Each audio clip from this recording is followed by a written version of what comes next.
بسم الله الرحمن الرحيم السلام عليكم ورحمة الله وبركاته كلنتي وعن أو وناكسن داودي halkan waa barta YouTube ee madasha wararka qodobada ugu waaweyn ee warkan aad ku daawan doontaan waxa qayb ka noqonaya ciidamada maamulka Puntland oo gacanta ku dhigay saldhigyadii ugu waaweynaa ee kooxda Daesh ay ku lahaayeen dhulka buuraleyda ah ee bari waxaynu ku soo gudbin doonaa howlgallo culus oo ay ciidanka maamulka Puntland halkaasi ka wadaan saraakiil ka tirsan argagixisada Daesh oo ajaanib ah oo markaasi aqoonsiyadooda gacanta lagu dhigay isla markaasna la aaminsan yahay inay ku dhinteen howlgalladii ugu dambeeyay ee ciidanka maamulka Puntland iyo saaxiibada dhanka cirka ka caawinaya ay ka fulinayeen dhulka buuraleyda ah ee bari ayaan idin soo gudbin doonaa haddii Rabbi uu karaali noqdo madaxweynaha maamulka Puntland Saciid Cabdullaahi Dani oo hormuud ah isla markaasna hogaaminaya dagaalka ka soconaya dhulka buuraleyda ah ayaan idin soo gudbin doonaa dawladda federaalka Soomaaliya oo bogaadisay guulaha ay gaareen ciidamada maamulka Puntland guud ahaan waxaynu eegi doonaa wararkii ugu dambeeyay ee la xiriira howlgallada ciidanka maamulka Puntland ay ka wadaan dhulka buuraleyda ah guulo waaweyn oo ay ciidan ku gaareen iyo saldhigyadii ugu weynaa ee kooxda Daesh ee markaasi gacanta lagu dhigay ayaan idin soo gudbin doonaa oo warkayaga aad ku daawan doontaan haddii Rabbi uu karaali noqdo taliyaha ciidanka xoogga dalka Soomaaliyeed Sarreeya Gaas Odawa Yuusuf Raage waxa uu ka hadlay dagaalada ka soconaya deegaanada maamulka Puntland waxa uu si aad ah u bogaadiyay geesiyada ciidanka maamulka Puntland iyo guulaha ay gaareen ayaan idin soo gudbin doonaa qodobadaas iyo qodobada kale ee nagu soo kordha daqiiqadaha kooban ee warkan aynu ku guda jirnaa ayaan si wada jir ah u daawan doonaa daawade balse aan ku xasuusiyo haddii ay tahay booqashadaadii kugu horreeyay ee bartan YouTube inaad subscribe dhahdo gambaleelka aad furto muuqaalkeenana like aad saarto muhiim ayuu noo yahay oo ha naga hilmaamin daawade inta hoose ee faallada ama commentiga noogu reeb oraahdaada kaaga aadan wararka iyo warbixinada aan ku soo gudbinayno muuqaaladayna sii sheer garayo saaxiibadaada la wadaag mahadsani daawade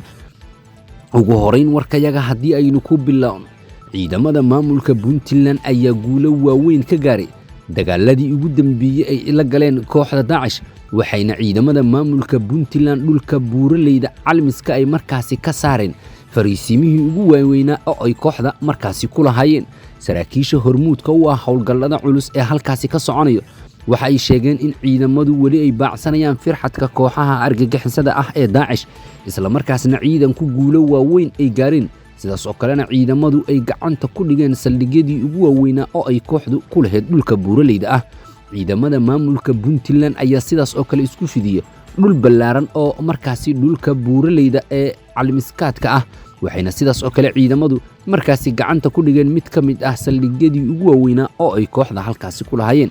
ciidamada ayaa muuqaallo iyo sawiro laga soo bandhigay waxa ay muujinayaan in ay markaasi isku fidiyeen dhulka sidaas oo kale goobo iyo fariisimo waaweyn oo ay argagixisadu ku lahaayeen deegaanadaas markaasi gacanta ku dhigeen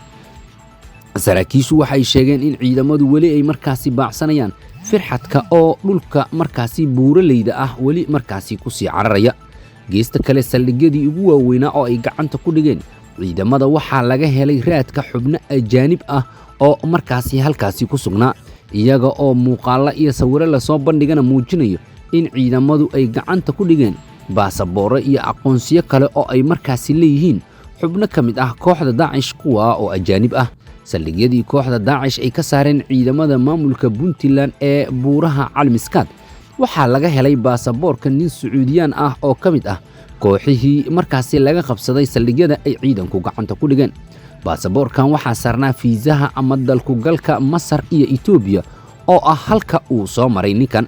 taas oo muujinaya in ninkan argagixisada Puntland uu markaasi ka soo galay dhinaca Itoobiya 2 toddobaad ka hor tani ayaa sii xoojinaysa warbixino horay markaas u soo baxaya oo ahaa in argagixisada ajaanibta ah ee Daesh ee ku dhuumaalaysanaysa dhulka buuraleyda ah ee Puntland ay markaasi dalal badan soo maraan ciidamada daraawiishta maamulka Puntland maalmihii la soo dhaafay guulo waaweyn ay ka gaareen howlgalka ciribtirka ah ee argagixisada lagu baacsanayo iyaga oo u daatay saldhigyo iyo kooxda goobo kale oo ay markaasi gabaad ka dhiganayeen ciidamada ayaana gebi ahaan cagta mariyay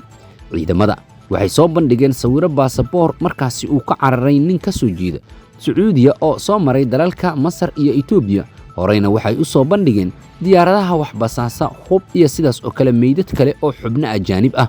kuwa oo markaasi la aaminsan yahay in markaasi ay soo mareen dalal oo Itoobiya ay qayb ka tahay sida lagu sheegay qoraal ka soo baxay taliska howlgalka ciribtirka argagixisada ee Puntland ciidamada ayaa la wareegay talisyo waaweyn oo ay kooxda markaasi ku lahayd buuraha hoostooda sidoo kale waxaa la qabsaday sidaas oo kale shidaal iyo sidaas oo kale saanad kale oo ay kooxdu markaasi lahayd hore ciidamada Puntland inta uu socday howlgalku waxay burburiyeen ugu yaraan 8 talis oo markaasi Daacish ay ku lahaayeen dhulka buuraleyda ah ee gobolka bari gaar ahaan aagga toga lagu magacaabo Caymaro iyo sidaas oo kale buuraleyda Calmiskaad sida ay markaasi Puntland sheegtay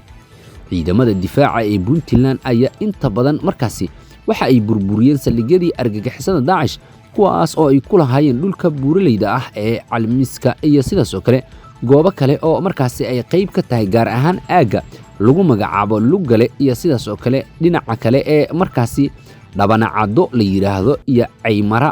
hoobato taagtaag iyo sidaas oo kale buuraleyda dhulka ah ee markaasi ay qayb ka tahay buurta Baalgoray ciidamada ayaa gebi ahaanba waxay la sheegay in ay cagta mariyeen fariimsimihii goobahaas argagixisada oo ay markaasi kaga dhuumaalaysanayeen taliyaha ciidanka xoogga dalka Soomaaliyeed Sarreeyagaas Odawaa Yuusuf Raage waxa uu bogaadiyay guulaha ay gaareen ciidanka maamulka Puntland waxa uuna sheegay in ay tahay mid bogaadin mudan tilaabooyinka ay qaadeen ciidanka iyo sida ay kaga hortageen argagixisada iyaga oo si wadajir ah isugu duuban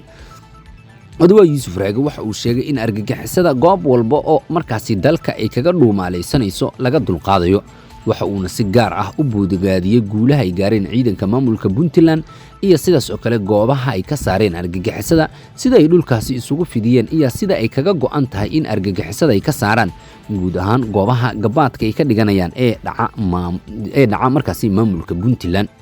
dhulka buuraleyda ah ee markaasi waxa ka soconaya bari dagaal culus oo markaasi ciidanka maamulka Puntland ay si wadajir ah ugu qaadeen kooxda argagixisada ah ee markaasi Daacish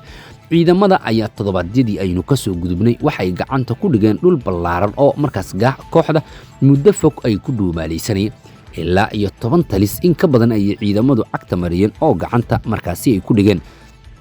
saraakiisha hormuudka oo ah howlgalkan waxay sheegeen in weli argagixisada la sii baacsanayo fariisimahoodina ciidamada ay markaasi ku sugan yihiin muuqaalada iyo sawirada ayaa muujinaya talisyo kooxda ay ka sameysteen dhulka buuraleyda ah buuraha hoostooda iyaga oo markaasi doonaya in ay ka gabaad kaga dhigtaan kana dhuumaalaystaan weerarada kaga imaanaya geesiyada ciidanka maamulka Puntland iyo sidaas oo kale saaxiibada caalamka oo markaasi kor ka caawinaya balse geesiyada ayaa guud ahaan u daatay godadkii kooxda Daacish ay markaasi ku dhuumaalaysanaysa taa oo sababtay in ugu dambeyn kooxdu ay markaasi nafta la baqato oo godadkoodii ay ka baxaan iyaga oo wali markaas farxadkooda la sii baacsanayo daawada guud ahaan warkii waad kala socotay madasha waanaga inta waad ku mahadsantahay la socodkii la jaanqaadka warkayaga haddii ay tahay booqashadaadii kugu horeysay bartan YouTube aan ku xasuusiyo inaad subscribe dhahdo gambaleelkana aad furto muuqaalkeena like aad noo saarto muhiim ayuu noo yahay ee hanaga hilmaamin qaybta hoose ee faallada ama commentiga noogu reeb oorahdaada kaaga aadan wararka iyo warbixinadan kuu soo gudbinayno